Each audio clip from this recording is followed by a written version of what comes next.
नमस्कार सकलके आशा करी सबाई भालो आछेन एबं सुस्थ आछेन एबं आमार आरो एकटी भिडियोते सकलके स्वागत जानाई।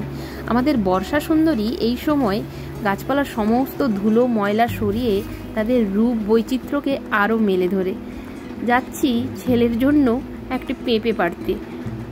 এই যে পেঁপে গাছ, কিন্তু এই লাঠির ডোকাটা এতটাই সরু জানি না হয়ে উঠবে কিনা, কিছুতেই হচ্ছে না। কিন্তু ছেলেকে যখন রান্না করে দেবো ভেবেছি তখন পেড়ে তো আমাকে নিতেই হবে, না হলে অগত্যা মাকে ডেকে আনতে হবে।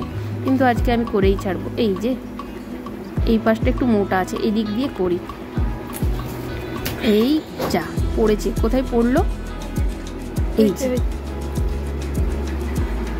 পেঁপের ব্যাপারে আর কি বলবো, এই গানটা আমি আর দিলাম না। পেঁপে আমাদের সকলের স্বাস্থ্যের জন্য খুবই উপকারী, সেটা আমরা সকলেই জানি।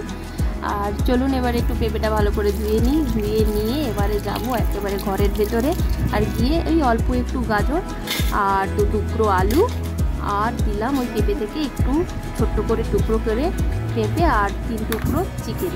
বানাচ্ছি চিকেন স্টু, অর্থাৎ বলতে পারেন আমাদের বাংলায় সবজি দিয়ে চিকেনের ঝোল। আর হচ্ছে গিয়ে একটু জিরে ফোড়ন দিয়ে দিলাম তেলের মধ্যে, সবজিগুলো দিয়ে একটু নেড়ে চেড়ে তারপরে চিকেনের টুকরোটাও দিয়ে দিলাম একটু লবণ, তারপর আবার সবগুলোকে একটু ভালো করে নেড়ে চেড়ে এবার দিয়ে দিলাম হলুদ গুঁড়ো, আর হ্যাঁ একটু জিরের গুঁড়ো দিয়েছিলাম, দেখাতে ভুলে গেছি। আর দিয়ে দিলাম একটু হাফ কাঁচা লঙ্কা, ওর প্রত্যেকটা তরকারিতে আমি একটু কাঁচা লঙ্কা দিই। আর দিয়ে দিলাম জল। ব্যাস, এবার কয়েকটা সিটি মেরে নিলেই রেডি সবার জন্য স্বাস্থ্যকর চিকেন স্টু বা চিকেনের ঝোল।